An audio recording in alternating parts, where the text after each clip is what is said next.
Suzerain. We are in some sort of we're going to grow up here in a country. It's very story-driven kind of a thing, and we'll sort of decide our path, and we'll run our country, and the best we can. Thanks, Carbs. Let's try it out. I dabbled with this one a little while ago. I've been meaning to play this one for a while here on the channel, and I always bump it to the end of the list and just never get to it for some reason. So, let's run a country, shall we? This almost has, like, anyone played Democracy 4 yet? Or any of the democracies? I guess there's a little bit of that feeling to it. That mixed with 6 Ages, maybe. Okay, it's 1908. Kingdom of Sordland. Open your eyes to this world you came from In 1908, this first path is my creation story. And then we're going to take over the country, and then we go to the governing of the republic, part of the game. But, all right, open your eyes to the world. Came from a wealthy family, middle income. No, we're the poor folks from Dare, is who we are. Parents named you Anton. As the only son of a farmer, you spent your childhood among wheat fields. Life was not easy. You were too poor to afford a good education. The Rayne family was carrying, regardless of the economically dire situation. Parents always did their best to support you. The years passed. During a history class at school, the bell started to ring unexpectedly. You heard a loud commotion outside. As everyone tried to figure out what was going on, the principal announced the historic revolution. The kingdom was no more. The Republic of Sordland was born. You didn't understand. After graduating, you passed the university exam with high marks. You had the opportunity to choose between several studies. You chose law, economics, history. We're going history, obviously. During the first year, you attended a lecture with David Wishchi. He was a well-known diplomat from the foreign ministry and the son of the president. After observing the hall in silence, he explained why realpolitik is important for successful foreign policy. Argued that a strategy based on practical and material factors would be much, much more successful in reaching Sordland's ambitions. Practical and material factors would be more successful.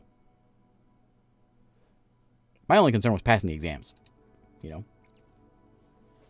Soldiers entered the campus in the evening ahead of the first election. Many were in shock as the uniformed men created a security cordon and started arresting the teachers. A group of students started gathering in protests. Along with your best friend, Peter Vectern, you decided to protest or avoid. No, we're not going to get involved in anything. Not today. I'm just a college kid. I'm going to pass. You heard a loud announcement that echoed through the campus. General Lutheran declared martial law in order to restore the administration. Please stand back and disperse to your rooms. Quickly made your way towards the dormitory, avoiding the scene. Did what they said. Thanks, Marmello. As you entered the room, you heard screams coming from the outside. Bury myself in the sheets. Go outside and see. We'll take a peek. But the soldiers locked the doors. It was a gloomy year. The coup split the students into 2 groups and caused frequent fights. Torture and imprisonment of any opposing voice became the daily routine in Dare. You didn't want to stay idle and decided to join Human Rights, Student Council, Political Debate Group. Thanks, Marmello. We're going to be Human Rights Group. That's who we're going to be. Yeah. Stand up, me and Peter. Group heavily protested against the deteriorating human rights in Sordland. Contributed in thorough discussions on how to protect and expand freedoms. In one of the meetings, Peter introduced you to one of his friends, Monica. You're immediately attracted to her intelligence, beauty, or diligence. I don't know. Monica? Maybe she's a smart one. Yeah. Politically charged environment led you to the Red Youth, the Socialists, the Nationalists, staying away from any political organization. Okay. I think we're going to stay away from anything. We're going to play it the streamer safe. We're going to not get involved with anything. Stay out of this. Turn off Facebook. The radio relayed that the communist general Ricard surrounded Lutheran with his troops, demanding their surrender. They refused, and heavy fighting broke out across the country. You just couldn't believe it. The army was fighting amongst themselves. Sordland plunges into chaos. Thanks, Marmello. The clashes escalated into full-blown civil war. The horrors made you isolate yourself for a while. Monica helped you cope, and love grew between the two of you. However, it was a difficult time for love. Chaos must end.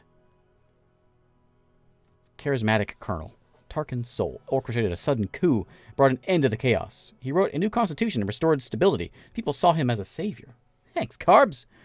He formed the United Sordland Party and ran as a presidential candidate in the first ever elections.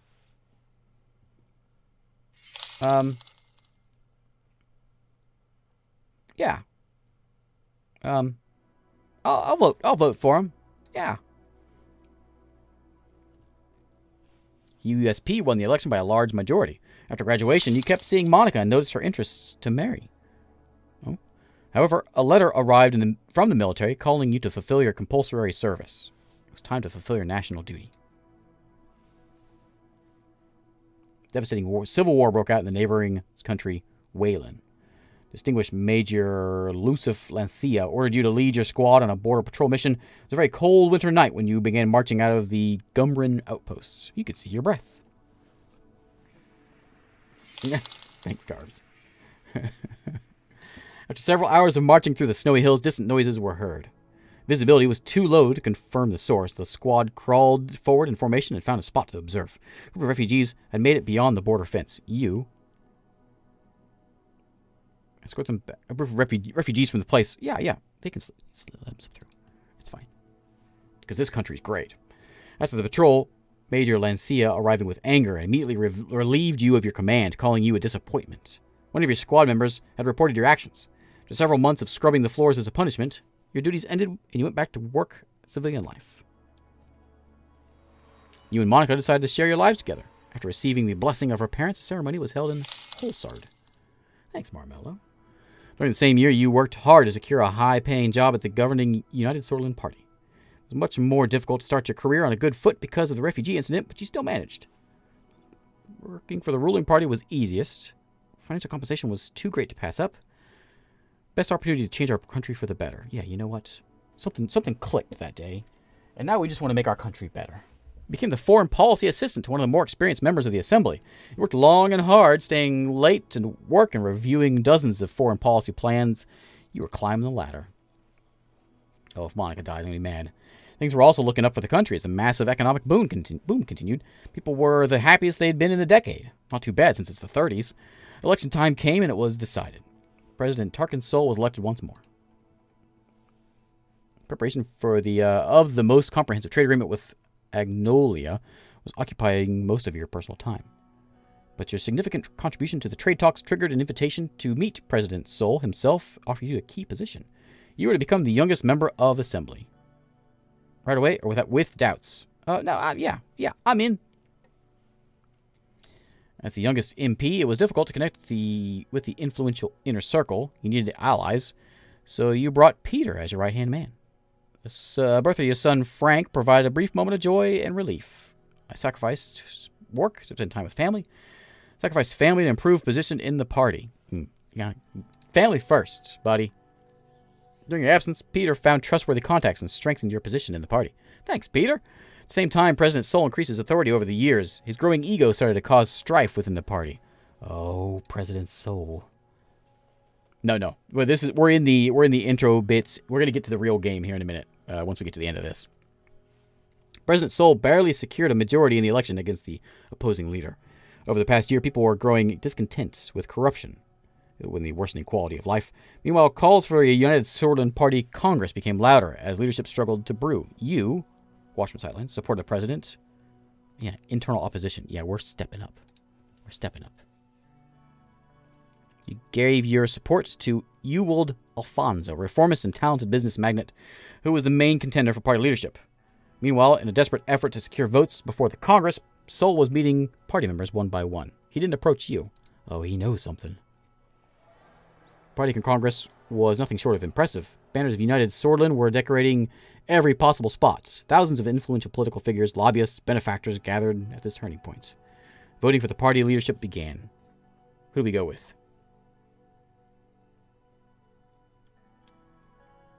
We're sticking with our guy. Just for now. He's going to be getting old. Unfortunately, Sol lost the leadership vote to Ewald Alfonso with a small margin. During the Congress, Sol announced his retirement from politics. The systems he had established were to stay much longer. His achievements wouldn't be forgotten. I'm happy he's finally out of here. A month later, your daughter was born. Monica named her Deanna. She motivated you during a tumultuous period in the party. General elections were approaching. United Sordland Party was under new leadership of Ewald. You joined the party effort, campaigned for him. I did my best not to help him. No, we're not helping that guy. I don't know why, but we're not helping that guy. During the general elections, the main opposition leader was embroiled in a sex scandal with his secretary, diminishing their chances. Extensive privatization program proposed by Ewald secured an election victory for the United Sordland Party once again. Over the next years, you dedicate myself to the party, climb up the ladder, or order to make making Sordland a better place. That's what we're doing. That's what we're doing. Presidency of Alfonso saw many reforms, but was followed by a serious economic recession. Other parties announced their bids for the 53 election. The unfair system hampered all opposition efforts to win. What do? My party could not survive the crisis. Worried about the economic recession. Worried about my reputation. Would be tarnished along with him. Thanks, Marmello. So many jingles. Yeah, they're not surviving another crisis. Together with Peter, your presence in the USP grew, and you became the face of the new wing of the party. You effectively took over the leadership as President Alfonso lost control of the country. The moment to make a move had come. Do I blame Alfonso for the crisis on television? Do I bribe and extort Alfonso? Or do I just advise him to step down? Yeah. Hey, Alfonso, step down, buddy. He didn't take your advice seriously and started to reshuffle his cabinet, but most of his inner circle abandoned him. Your diplomatic attitude made the party vote for you as leader. Following this, you announced that you would be running for president in general election, and Peter is my running mate. It was your turn. After visiting every city and town during your campaign, you made a speech on state television. You promised to national values, democratic reforms. Yeah, reforms. That's us. That's us. Hey, Adam. How's it going?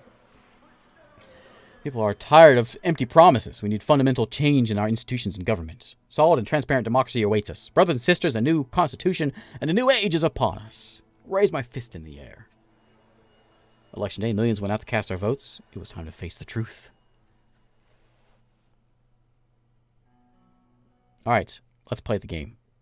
First week, 1954. Very similar to like 6 Ages has the same sort of thing where it has a big intro thing of like building the story. I don't know how it changes or how it differs as you play through it. I played a bit through this before, and I just kind of quickly clicked it just to see what the game was like. I didn't really read any of that. As President Rayne, you have made many promises to the people of Sordland in order to gain their votes. They must be considered very carefully. So, what do? Economy. Sordland's economy has been based on planned doctrine since its formation until the former president, Alfonso, enacted free market reforms. Now the country finds itself between two different economic systems. Do we go the planned economy route or free market? What do we do? Let's go, I don't know. Let's go free market. Yeah. Adam Smith. The intensifying global rivalry between the capitalist Arcasia in the west, communist Cortana, we're going to call it Cortana, in the east, is opening new diplomatic possibilities. Sordland could take steps to align itself closer to one. Do we want to go towards the capitalists or the communists? No, neither. We're standing on our own. In recent years, Bludish, Wijek, and Agnolian immigrants flocked to Sordland due to relaxed immigration laws enacted by Alfonso. As a result, tensions between the Swords and immigrants have been increasing. I don't know. We probably should. No, we're going to keep it relaxed because we want people. More people means we get bigger. We can stomp those other guys. We have also promised to focus on certain extensive subjects within our first term. People expect us to solve the negative situations within these topics, providing an overall improvement of policies related to them. Okay, pick one, and you can pick more than one. Election promises. So, let's see. I think we need education. We need to be smart. What else we need? Military protects the country from hostile threats. While some see it as a massive financial burden, others argue it's a critical deterrent. Health. We can do... How many can I do? I can't promise all these things. There's no way. What can I do quickly? Well, maybe we should only do one right now. Maybe we should just promise military. We'll get military covered.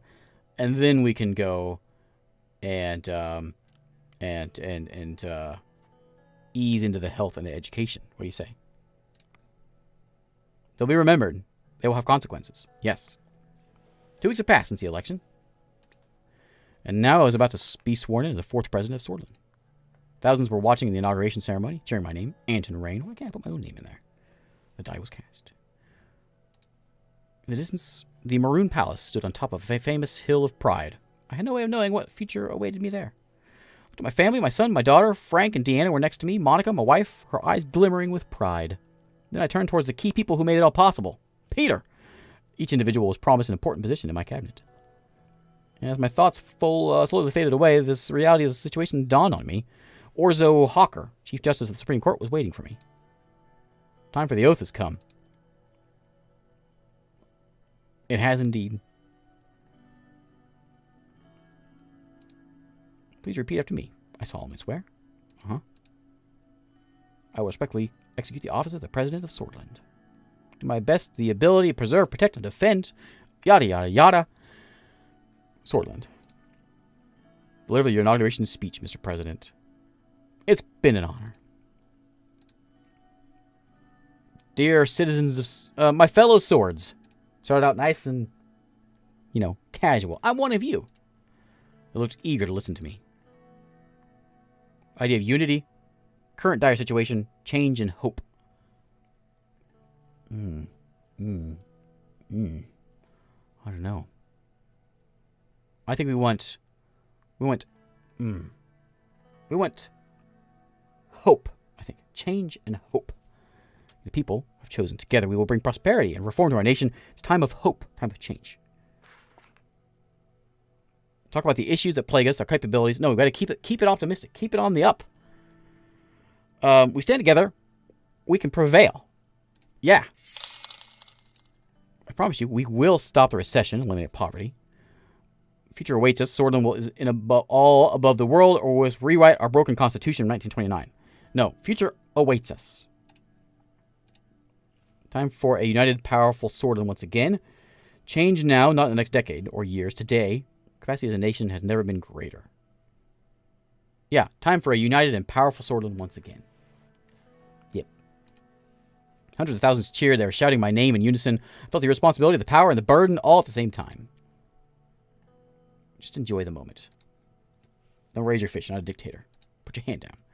Took a long look at the people of Sordland to burn this moment in my memory.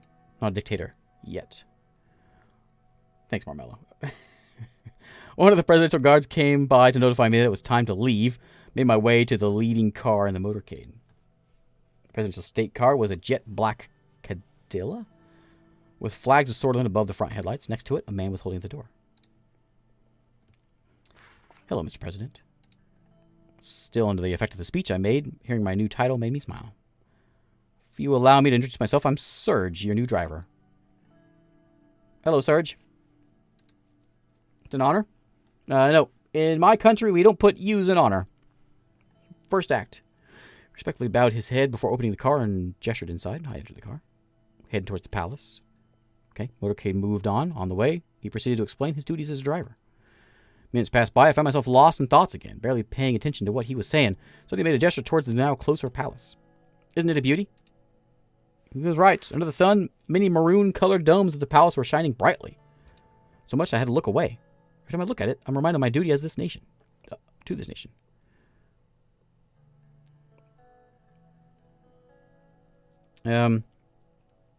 Just a building surge. Just a building surge. You're right, Mr. President. Don't really know much about architecture, but for me, the most beautiful building in all of Holzard. Car drove past the majestic gates and continued uphill the entrance and stopped in front of the doors. There's no you in honor. There's no you in honor. That's what I'm saying. Sergeant got out of the car and opened the door for me. All right. Have a great day, Mr. President. Morgue? No, what? Yep. He referred to the famous swordish phrase from times of revolution. Morgna Wes Cor? Whatever. Morning will come, victory is close. Goodbye. Then way upstairs, through the extravagant corridors of this palace, marble and engraved wooden finishes decorated the interior. My footsteps echoed in the colossal halls. The guards bowed their heads in respect. My new office. Okay. Welcome to the game. Alright, so this is about the part that I got to before, and I got kind of a little lost. So, there's basically, we are here in Holzard, and we got all kinds of different, we're sort of just on an, it's, I guess, a little bit open worldy, I think, from this point on, where we are, well, we'll see. So, let's read the report from Holzard. Reports the rising population and the fast urban expansion resulted in high levels of congestion in city traffic because we let all those refugees in. Logistics reports underlines traffic fast route is the biggest problem of the capital. Absence of a modern, technologically large land-based logistics center where all transporters come together is one of the greatest problems for domestic transporters. Big metropolis. Transporters are scattered all over Holzard. Okay. Okay. We got a political overview meeting. Okay. Hey, Peter.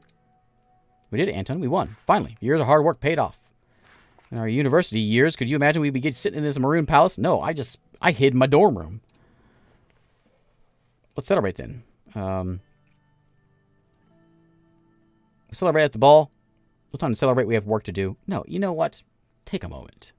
Let's celebrate. Opened the expensive bottle of whiskey and poured it in 2 glasses I prepared. Exquisite smells filled the room immediately. 1924, that was my freshman year. Also the year after the revolution. Very difficult times, to be honest, but this smells like heaven. Yeah. No. Future awaits, Peter. Keep it up. Yeah, you keep it on the up and up. You know, the happy. Raised my glass and toasted with Peter before smelling the whiskey and taking a sip. Sweet vanilla tone combined with oaky tastes. Smokiness. Peter was having a good time. What a taste! This is how all meetings should start, Anton. We didn't get much done. Remember the last administration? We could, but maybe we shouldn't. Thanks for the drink. The door opens and Lucian walks in. He was a stern-looking man with a strong presence. He moved to the chairs. Gentlemen. A tall case clock in the room struck 3 o'clock. On time. Hello, Peter. Lucian turned towards me, slightly bowed his head. Lucian, how are you? I'm ready and able, sir. Start the meeting by evaluating the current situation. Majority of Sordland people demand change. They are more concerned about the economy than the Constitution, but they blame the system for their problems. People are losing their trust in our democracy. They expect us to bring the change the last government did not. Well, friends, leader of the reformists, believe that a true change can only be done by transforming some of our powers to the assembly. We'll move into the details of the demands shortly. Thanks, Marmello. So agree with reformists, democratize our system. Listen to the people if we want to serve this country. If we lose power as the government, we won't be able to execute necessary changes for the good of our country. Yeah, let's go with them for a moment. Exactly what we campaigned for, a true change for the country to move forward. Need many allies against the old guards in this government. Mr. Richter managed to influence many members of the Assembly to give their support for drafting a new constitution. Reformist politicians are quickly increasing in number. While the reforming wing inside our party is still a minority, they have taken a tripartisan majority in the Assembly, especially if they unite under Richter. Aren't wrong to agree that we need change, but we should be in charge. It could be our ally. Our party must fall in line with our position in the near future. We can't have a strong divide. Sure. Opposition would be the only one to benefit from our party divisions. Reformers demand are clear. They want to limit the president's veto powers, ensure the Supreme Court is independent, and take away their right to vote on constitutional amendments.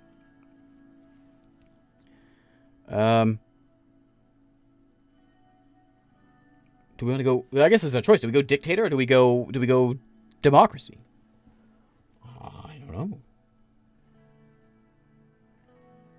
Or do I want to? What do we do? What do we do? Like this whole time, we've had 40 years of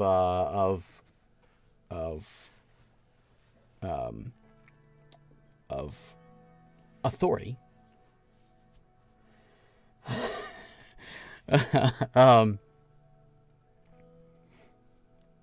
I'll get thrown out. I'm sure of it. Let's support the reformists. Balance of power in this party. Okay. I agree. Better not to go against the wind of change that is raging through this country at this moment. Old guards will do their best to preserve the Constitution. Chief Justice Hawker and his allied judges will have great influence over the Supreme Court, which is going to be tough to break. The court also has an abrupt power over constitutional legislation. Without their approval, we cannot even change it. Break the power of the Supreme Court one way or the other. Yeah, break that. That's like old-timey folks, right? But the old geezers who want the old ways are in the Supreme Court. We got to fix that. Agree. They have too much power over this order's politics. Take away their vote in constitutional legislation. It's absurd that an unelected branch gets to vote for bills. Cannot allow obstructionists to exist. That sounds a little bit bloody. We got a lot of challenges ahead. We will figure it out. Holds 130 to 250 seats in the Assembly. It's power. However, reform in the Constitution must achieve a 2/3 majority. Okay. After we have settled our thoughts on how to proceed, we will need to talk to our party figures. First goal is get the 150 signatures needed to start that process. Okay. On green light from the USP, we will reach out to other party leaders if they will back our draft, and the last step is to convince the justices of the courts. Our process will take a long time, but we must start working with a reform committee to evaluate the possibilities. So we can go democratic, more power for the president, or work with the old guard, protect our existing extensive powers. No, we're going democratic. That's where we're going. That's what we've been preparing internally. People elected us because of our promise for reforms. Key thing here is we'll be strengthening the power of the Assembly, which we already lead with majority. Divisions of power need to be rebalanced for better Sordland. According to the initial draft we made with reformists, there are 2 changes to the Constitution that are not open for their discussion. The Supreme Court will no longer vote on constitutional amendments. The President's absolute veto will be taken away. It can be replaced with a limited veto system by fixing the current loopholes. Okay.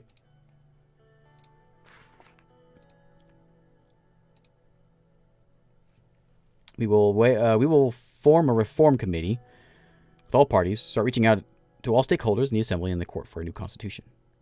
More information about this request for each parties and reform contents will be available next this year.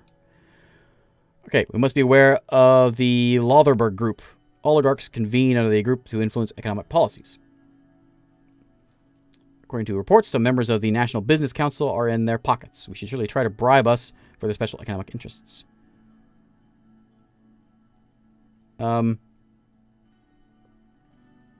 We'll enter a dialogue with them, eventually. Lucian looked at Peter. As far as I know, Simon Hull has some ties to this group, and we may try using his influence if we deem it necessary. That group is dependent on our economic policies, can't move a finger without us. Yeah. Wouldn't be so optimistic. Oh, okay. We need to trade carefully on all sides with all power players in order to survive our term. Okay, 30 minutes. Concludes our strategy meeting. Okay. So we have a city here. We have Conriat. I think we can come over here and we can see there's Morna over here. All the info about the town. I think there's a lot going on here. Oops. We got some things over here. The port of Lashavin has lost some importance, apparently. We've got... Who's up here? Oh, England. Lack of investment up there. Rumburg. You know. Just a lot going on here. Let's just take a look. What else we got here? Oh, we got more things. Economy briefing. Right. 2 assistants carrying a heavy protector. They're in a heated comment. heated argument. Do you really think that such an economically advanced area is in need of more investment than England? Lilius was the most powerful and prominent woman in Sordland. She had a motherly tone and keen eye for details, especially when it came to internal matters. You surely must recognize the unemployment crisis in Greater Holsard and Gelsland regions are going through. They are our economic heartland. Well connected and always known for getting things done. He wasn't the nicest person and went straight to the point. Simon stepped forward while two ministers were raising their voices in discussion. Good morning, Mr. President. Good morning. Very well motivated, Mr. Rayne. Seems our ministers are feeling the same. Good to hear. Let's begin. Of course. Before we begin, let's not make our two assistants wait any longer. Place the equipment right there. Projector. His fingers are pointing right below the painting of President's soul. The assistants placed the projector next to the table and installed a white screen on the wall. Thank you. Looking at the slides, carried a documentation around with him. I will wait. Wait a minute, what happened to the new police station in construction in Estord? Going through his briefcase, he paused for a moment to answer. Got stalled due to a government property boundary issue. I have been meaning to look into it at some time. Take a look at that one. Estord needs all the security it can get. More time for me to spend on other matters. Oh, this is the guy we were talking about, right? This is the guy we were talking about before. More some developments about the Sordis Ren losing further value today. We have been trying to stabilize it with the central bank. Recession of 51 put enormous pressure on the economy, resulting in the collapse of the value of our currency. What do you want to know? What's our GDP and debt situation? 310 billion. National debt 427. It's still hard to fathom that we lost nearly 150 billion in wealth in 8 years. Unemployment, inflation. Unemployment skyrocketed, now at 16%. Inflation's at 7%. Unemployment is increasing crime and drug use. We need to get people off the streets. Inflation isn't helping our average citizen either. What's the recession status? Economy's been in a recession for about -2 to 3% for the past 2 years. GDP has dropped from 15 to 10,000. Success depends on our ability to stop the recession. The sooner we can reach GDP growth, the better. Okay. Strategy time. As you can see, the situation is alarming, but not everything is negative. Extensive privatization program of Alfonso left us a lot of budgetary, which we can use to help stabilize the crisis. Primary subject we need to settle on is what general path we will take on our term.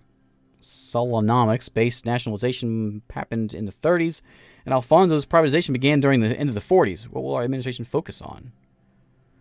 Our main promises was to focus on a free market economy and start the recession. I believe it's the only way out of the recession. I still do not support it, says Lilius. Why promote the private sector when we have qualified state-owned enterprises? Lack of competition has made them inefficient. What's the consequences of a free market? Okay. Is it coming out this month?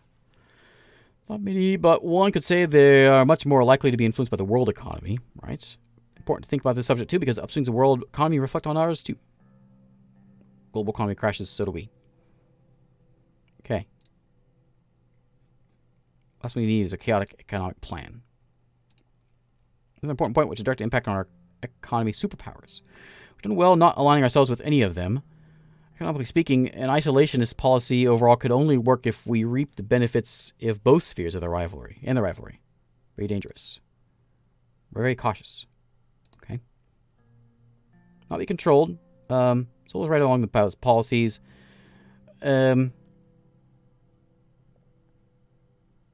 Time will show. I don't know.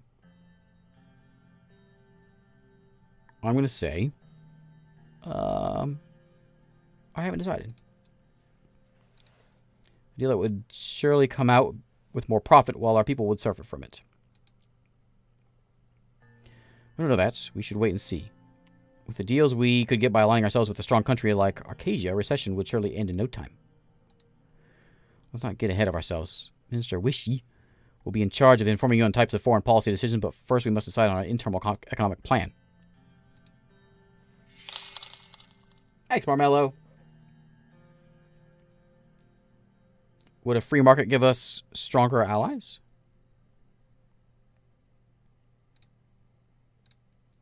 It would make Arcadia look at our country with a more positive light. They are proponents of the free market economy. The influence Arcadia has on the world economy is extensive. Our economic strategy would be based on internal reasoning, though. What's our schedule? Picking its constructive company, trade relations, tax reform, and privatization initiatives will be some of them. Solid strategy would be the right call. 5-year plans are fruitful in the past. What are your thoughts, Mr. President?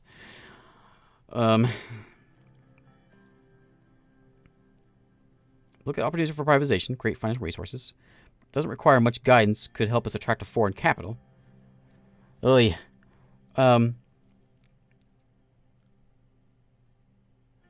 look at opportunities. How about that? Back in my mentality, says Simon. We're going to promote a free market or plan. We're going to stick with free market. Okay. Lilius doesn't agree with that. Lilius is sad. There's clarity on which direction we're heading. I will work on a good plan accordingly. Concludes our meeting. Okay. Okay. What happened here? Country overview. Look at this thing. This is just a demo. Man. Okay. The economy is in recession. Military is adequate. Welfare, insufficient. Order, waning. Dispute with military. Diplomacy, regional. Okay. We've got our political overview, which is my cabinet. See all my people. There's everything about Nina. All the factions. We have the old guard. We have the oligarchs and the reformists. There's our branch and the seats that we have in the that part of the government, the judiciary. A lot of old guard folks in there.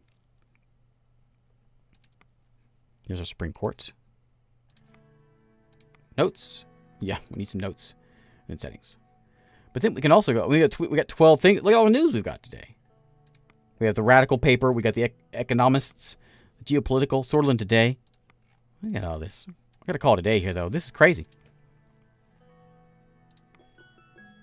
Wealthy country in Maricopa. Where's that one that we're talking about that we might be friends with?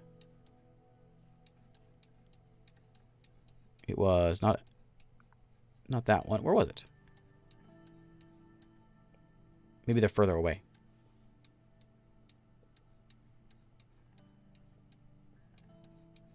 There's a lot going on. I wonder, I'm really curious. I kind of want to go through that. There's my journal. I kind of want to go through that again. I'm not going to do it tonight, obviously, but I want to see that again and see. So if I had chosen like a completely different path in the early game, how would it change what's happening now? And would it change things much? You know, how much variety do we get there? I got a nice looking mustache though. That's one thing I can say. Okay. Anyway, we're gonna call it a day here. I gotta go to bed. So I'm gonna